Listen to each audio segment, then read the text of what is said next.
Hello，我是梦妹黛拉 Umemi Della，我是明后，也是创业家。今天我要来回答网络上的问题。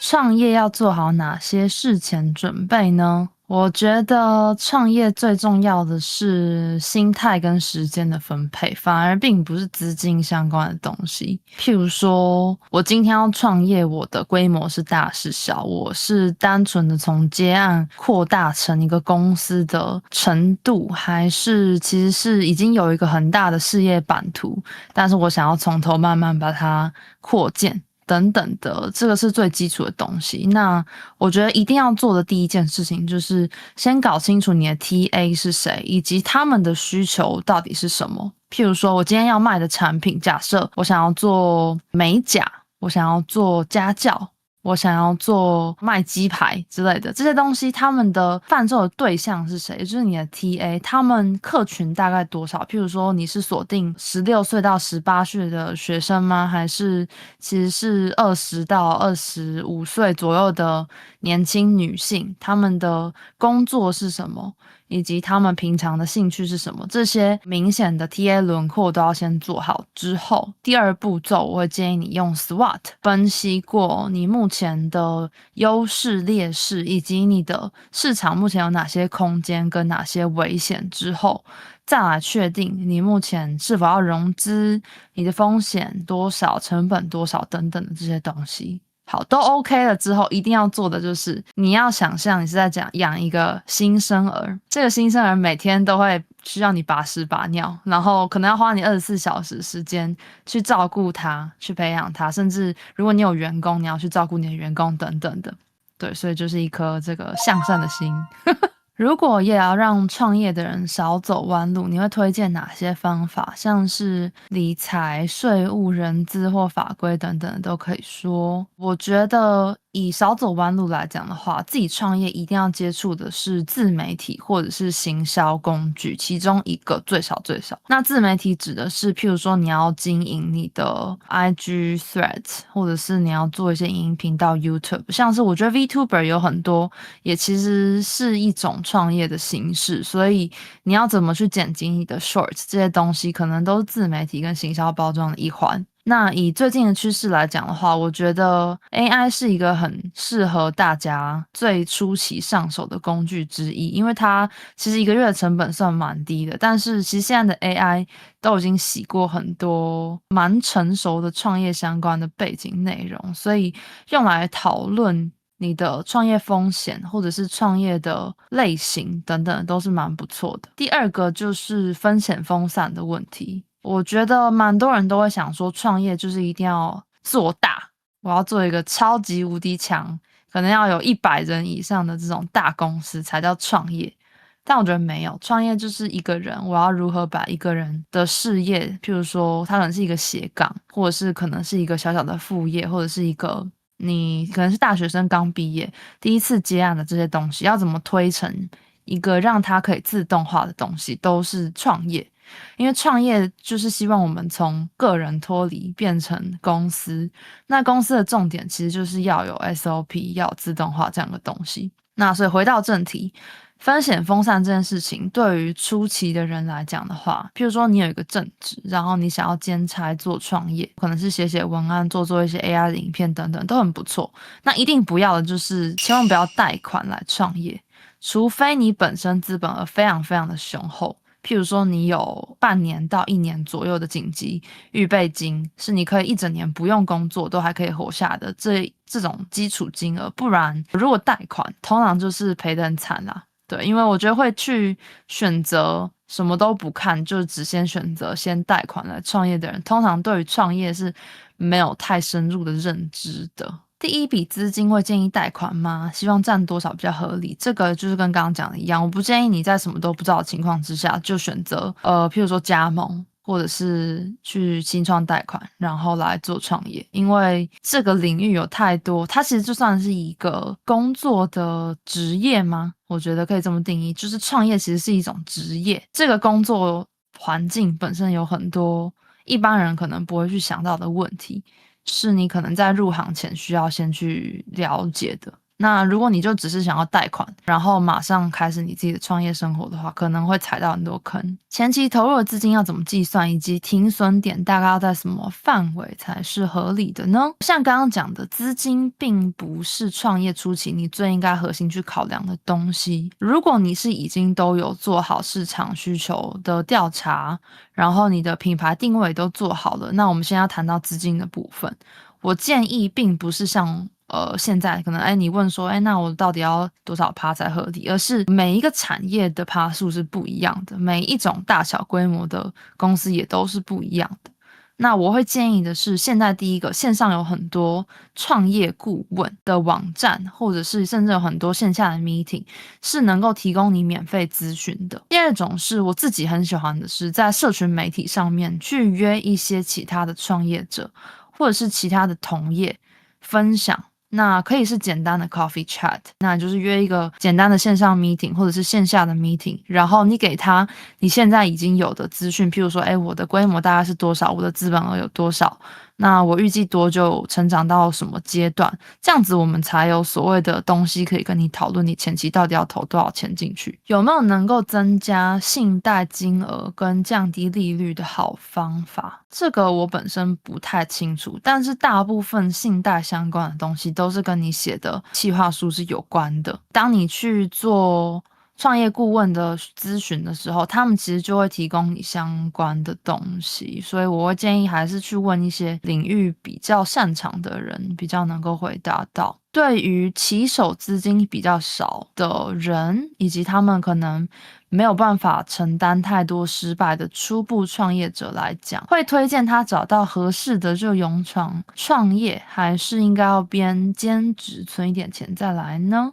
以及假设他是在没有人脉、没有资金有限，以及没有做过相关领域的情况之下，应该要怎么做？好，假设这么糟糕的情况，就绝对是兼差啊，没有理由你要为了一个你不熟悉的领域投钱、投时间进去，就只为了失败。我觉得没有准备过，而且风险我自己评估啦，大概70%以上的失败率，或我自己保守来讲5%以上的失败率的创业，我觉得都称不上创业，那就是在投钱做善事。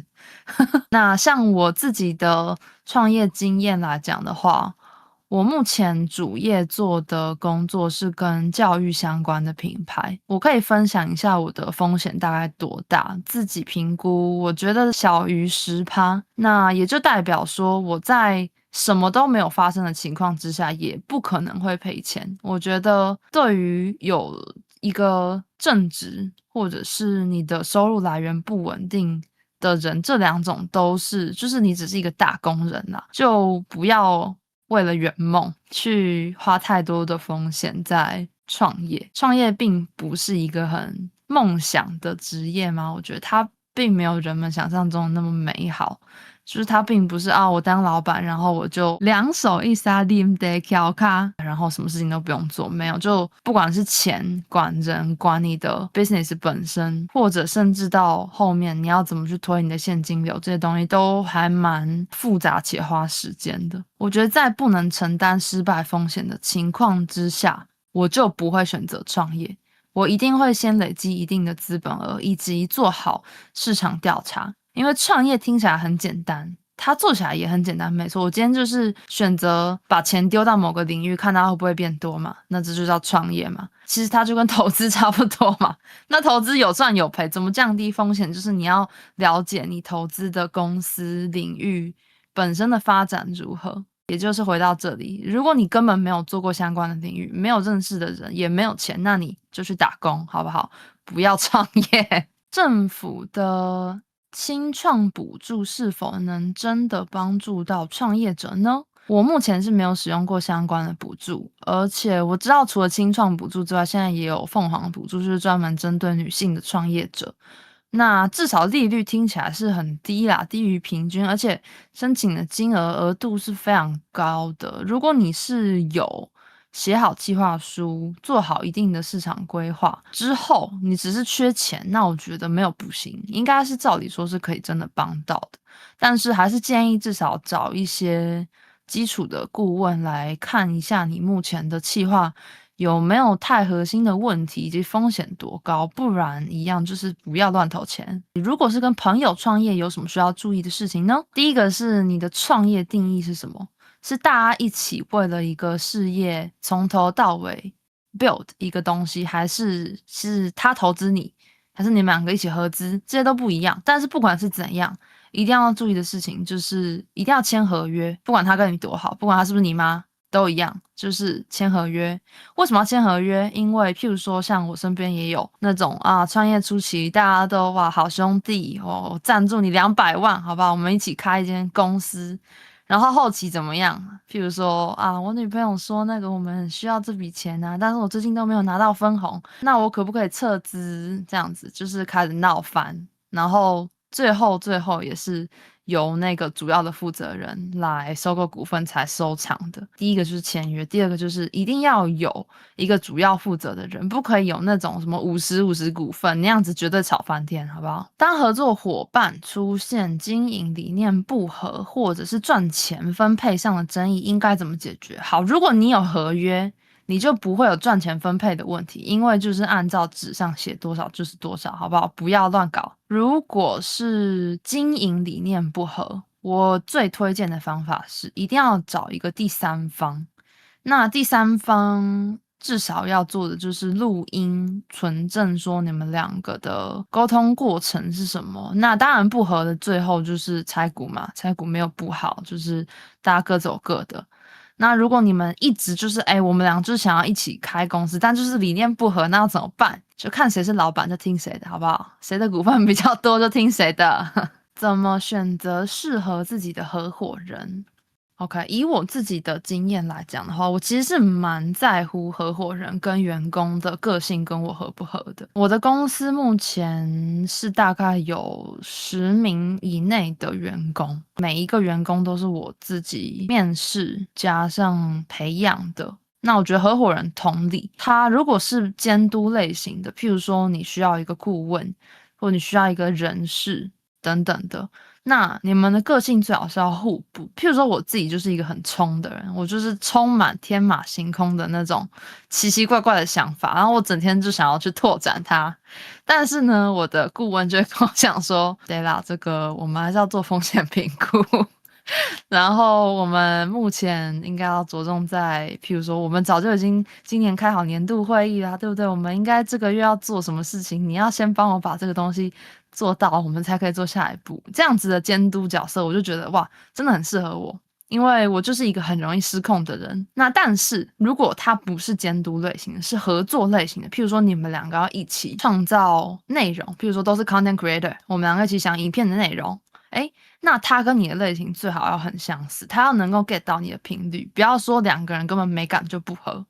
然后剪片的风格也完全不一样，然后要合作，那样就是会很痛苦，到最后一定会生气啊。要怎么相信自己的收费值得，在客户面前不会心虚？我觉得依照刚刚的建议，就是你有做好市场调查的情况之下，怎么相信自己的收费值得，会取决于你的口碑。我自己觉得收费不是建筑在我觉得多少就是多少的情况之下，当然我们会有一定的薪资期望，但是以我目前假设我的销售金额来讲的话，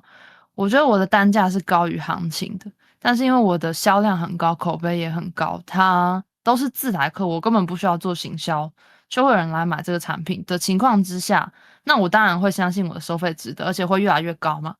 因为市场需要你。你会感觉到你来买的客人每天是越来越多，以及你的收入是每个月都在成长的，那当然你就知道你的收费是值得的。初期啦，我觉得很多人会很纠结在说我一定要打造一个很高端的品牌，所以我不愿意把价格下降来去迎合市场，但除非你家里有矿，不然到最后这样一定就是失败嘛，因为市场跟你不认识，大家都不知道这个东西的口碑怎么样，然后也没有人有提供过任何的 feedback 的情况之下，它是不可能突然间就被大家看到的。对，我觉得就像是 VTuber 也一样，就是你一来就说哇，我跟你讲我是宇宙强的 VTuber，我今天来就是要100万订阅，凭什么？对吗？没有人认识你，你要做 short 啊，对不对？你要做一些定期的直播，你要有固定的内容产出，以及我每一次来的观众人数都有成长，那我才可以保证说，今天我提供的产品一定是很好的。要如何维持商店的正常营运，又给自己知心呢？我觉得通常现在的创业大概都是以单人或顶多双人的创业为主。小规模来讲的话，就是你一定要把当月的销量跟净利算干净。我觉得你不要说我这个月收多少现金，我就觉得我赚多少钱，然后就很开心。一定要先把成本跟人事成本开销都扣掉之后，看最后的这笔钱，你是要留预备金给公司，还是就全部当你的个人或双人的薪水？我觉得都没有不好，但是前提是什么？你要能给自己知心，代表我们的公司营运是正常收入的，我一定是能够。假设啊，你是全职的话，就是能够维持高于你之前的公司每个月月收，我才会建议你出来做全职的创业。那如果已经高于平均的月收的话，那支多少薪我觉得就没差，反正一定比之前好嘛，那就 OK 了。创业后24小时都要上班，会不会很累？哇，我最夸张2个礼拜没有休过任何一天假，就每天都在上班，而且一天可能要上密集5个小时以上的那种很密集的班，然后那是指产出服务。但是不包含管人事或者是一些行政其他有的没有的东西，累是肯定会累的。但是，我曾经有听过一个我觉得蛮厉害的前辈给我的一个建议，就是说，我觉得每个人去上班拿公司的钱或者是创业都好，最重要的就是你要去搞清楚，我今天上班我最在乎的东西是什么。譬如说，我就是要赚很多钱，那你就去台积电嘛，对不对？要不然就去一些卖干的地方嘛。好，那如果不是，譬如说我就是要离家近，好，那你就不能去抱怨薪水不够高，对吧？那假设是我自己其实也在外面上过班，我最在意的东西，第一个就是我不想要打卡，我觉得打卡对我来讲就是很像在坐牢。那所以我自己创业，我不用打卡，我自己就是老板，我每天就是睡到下午2点再起床，但是我可能工作到半夜1、2点这样子，我觉得很棒，超级符合我的生活作息。那所以我觉得重点就是你要确定你自己这份生活、这份工作是不是你要的，甚至是不是你10年后要的。你曾经遇过让你最心灰意冷的事情是什么？最后又是如何让自己度过这个低潮的呢？如果是创业的过程，其实这一份创业本身，我觉得没有遇到任何的低潮。就是我这个公司是在去年的年中左右开起来的。组织员工大概就花1个月就全员到齐，然后就开始正常营运。那如果是单纯的创业来讲的话，我曾经在大学时期有开过一间学生公司，然后就是那种学校会 support 你的那种。那个时候我遇到的低潮，就是因为所有的员工大家都是为了拿这个学分来在这间公司里工作，而不是为了赚钱，或者是因为大家这个臭气相投嘛。就都不是，所以他们非常难管。就是你叫他们工作，他们就整天在那边找借口啊，我有很多专题要做啊，我很忙什么的，就是很不愿意产出。那个时候我是 CEO 嘛，那我跟我的 COO 真的讨论很久。我们最后的方法是，我们决定让大家的工作量化，变成一个甘特图，就有一点像是在让他们互相竞争的感觉。你就可以看到你的同期的同学，大家为了这个公司，他可能一个礼拜付出20个小时，但我就只有付出1个小时。我跟他拿一样的学分，甚至是这个东西可以偷偷的给教授看，他就会发现说，哇，这人根本就没有在工作，那我就可以给他低一点的分数，用这种变相的东西来压榨员工，我觉得是我最后的解方。对，但是不是很建议大家真正这个未来的公司这样用。我觉得鼓励员工最好的方法就是这个世代啊，就是给他们钱呢，对吧？你给他们很多钱，给他们很好的福利，他们就会很开心啊。我们今年的尾牙是吃 Urban Paradise，大家就很开心啊，不用吃那种很难吃的桌菜什么的。对，所以就是大家一定要把福利给满，这样子员工才会努力工作。OK，所以希望今天有回答到大家的问题。大家有空可以来看我的频道，然后我平常呢晚上是会在图奇直播，时间段通常都是偏晚，可能11点过后，然后会开到2、3点左右。有时候会唱歌，有时候会像今天这样子分析一些简单的时事或者是一些产业的分析。如果有兴趣的话，都可以来我的频道看看。谢谢大家，拜拜。